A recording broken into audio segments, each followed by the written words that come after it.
Welcome. We're here to talk about OpenEdge database monitoring. You need more than a VST browser.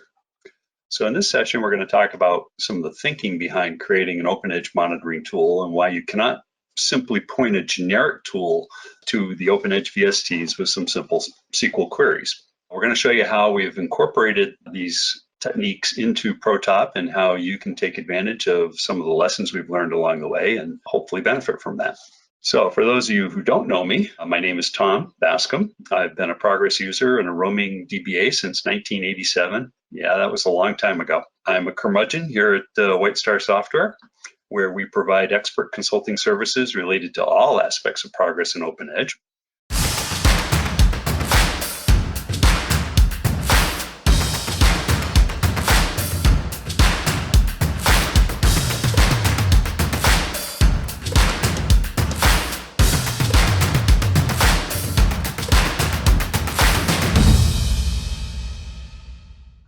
So we're going to go through an example here. We're going to do an example on storage area space and how you might monitor the space in a storage area.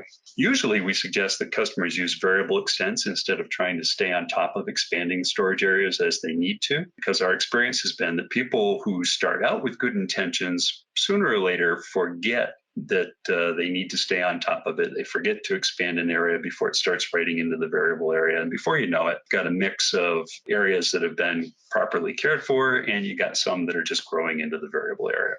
And it's much easier to just let the variable areas grow as long as you're a average to mid-sized user.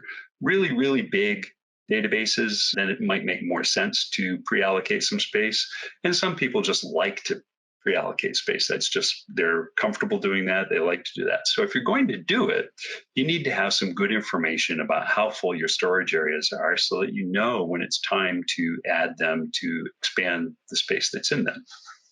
So one of the ways you can do that is by looking at this area status VST. It has a high watermark and it has total blocks for each storage area. Sounds like it would be perfect. So you might write a little query like this. Looks pretty simple. You're just doing for each area status, no log, displaying the data that's in there. There are two fields, total blocks and high water, which sound like just exactly what we need to get the information that we're after. So let's see what this comes up with, where we come out here. Well, that's not quite as useful as we might have hoped. You get a lot of information, but there's nothing there that clearly stands out and says, hey, this is the storage area that I need to add some space to, which is pretty typical of working with the VSTs. There's a lot of great raw data, but it needs a lot of help to be presentable. So what's missing here? Well, you can't tell from looking at this which storage area has the most urgent issue. You look at it and you say, "Oh, geez, I don't know which one. Could it be one of these guys with only one free block, or the 57s and the 56s? I don't know. It's hard to say. The disk space isn't expressed in user-friendly terms. It's expressed in blocks. But how big is a block?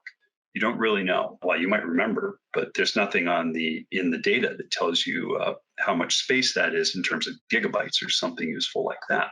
You don't see how much space is used versus how much is free. You don't really see what's allocated on disk. There's no display of the percentage. So you don't really know if something is 10% full or if it's 90% full. There's no indication of whether or not we're currently writing to a variable extent. You see the last extent over there kind of in the middle, but the last extent doesn't tell you if that's a fixed extent or a variable extent.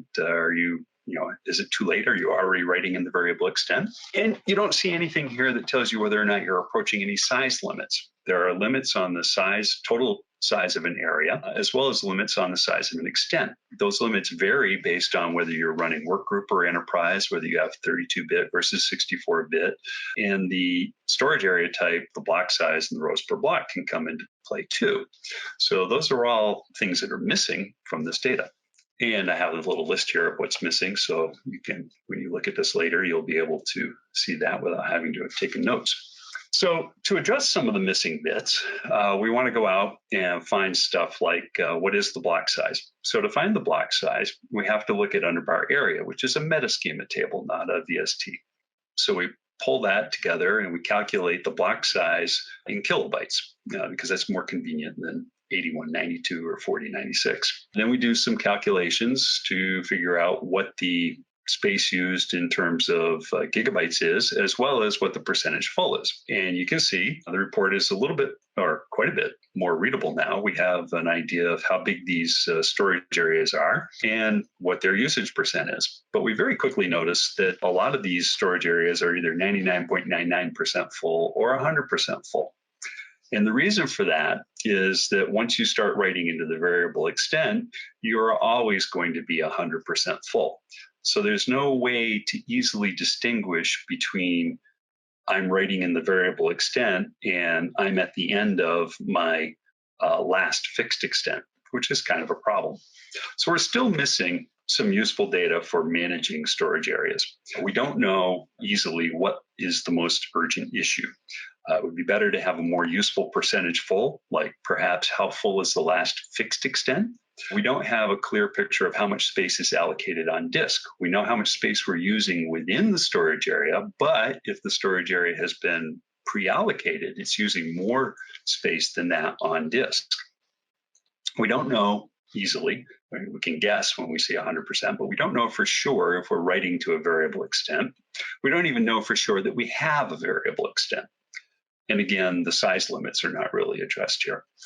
So we can take it to the next level, and there's a whole lot of code that you can write to do that. But in ProTop, we have a screen where we've already done that for you, where we've added a number of fields here. So we removed a lot of clutter from the first VST browse, the one that filled up the screen, and added a number of columns that are kind of useful. So you see the stuff with purple headers here, that's all stuff that we've added, like whether the area has been assigned to the B1 or the B2 buffer pool.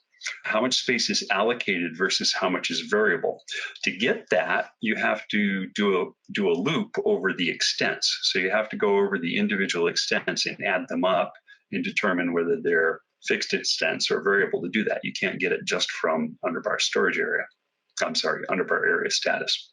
The total gigabytes and the high watermark and the free gigabytes we got from the previous screen, so that was already there. But then calculating the percent allocated versus the percent of the last extent, those are new fields that we had to calculate as part of going out and running through the list of extents.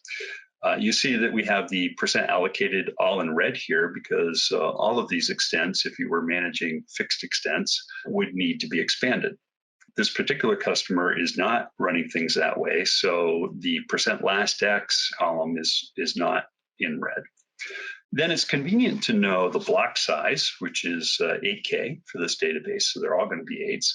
The rows per block, the cluster size, number of tables, indexes, and lobs per area. And if you look here, you see that we have a number in red under number of indexes. So there's a red 2 there. And if you look over to the left, you see, oh, that's the schema area. So this is telling us that the schema area has user objects in it, and you generally don't want that. You're trying to keep all of your data in dedicated storage areas, not in the schema area. It's a bad idea to have things in your schema area.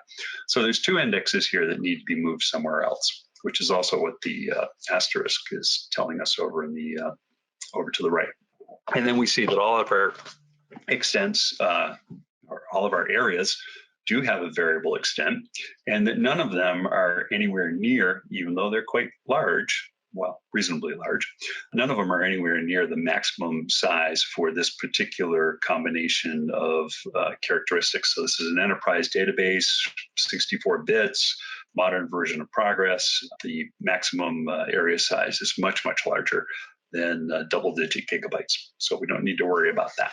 So that's an example of how ProTop helps you. If you want to look at the gory details of that code, you can look in lib/vstlib.p and get area and get var area, have all the code that actually generated all of that.